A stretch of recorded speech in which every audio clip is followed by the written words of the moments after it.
Khaira block Achyutpur panchayat ବାସି ନତିପୁର ଗ୍ରାମର ବିବାଦୀୟ ଘଟଣା।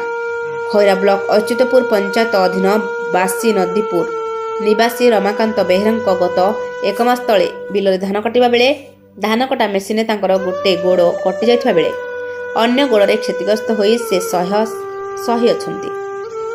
ପରିବାର ଏକମାତ୍ର ରୋଜଗାର କରିବା ପୁରୁଷ ହୋଇଥିବା ବେଳେ 2 ବଢ଼ିଲା ଝିଅ ଅଛନ୍ତି।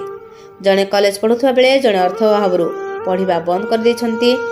ଏହି ପରିବାରକୁ ଯୁବନେତା ରାଜ୍ୟ ବିଜେପି ଯୁବମୋର୍ଚ୍ଚା କୋଷାଧ୍ୟକ୍ଷ ଭେଟି ପରିବାର ବର୍ଗଙ୍କୁ ସାନ୍ତ୍ୱନା ଦେବା ସହିତ ଆର୍ଥିକ ସହାୟତା ପ୍ରଦାନ କରିଛନ୍ତି ଏବଂ ଆଗାମୀ ଦିନରେ କେମିତି ସରକାରୀ ସାହାଯ୍ୟ ପାଇବେ ସେ ବାବଦରେ ଆଲୋଚନା କରିବା ସହିତ ସହଯୋଗର ହାତ ବଢ଼ାଇଛନ୍ତି ଏବଂ ବ୍ୟକ୍ତିଗତ ଭାବେ ଏକ କୃତ୍ରିମ ଗୋଡ଼ ଲଗାଇ ଦେବା ପାଇଁ ପ୍ରତିଶ୍ରୁତି ଦେଇଛନ୍ତି।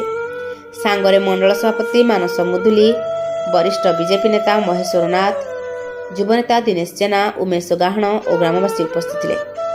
ବାଲେଶ୍ୱର ଖଇରାରୁ ପଦ୍ମଲୋଚନ ଦାସଙ୍କ ରିପୋର୍ଟ, ରୂପାଥାଳିଆ ନ୍ୟୁଜ।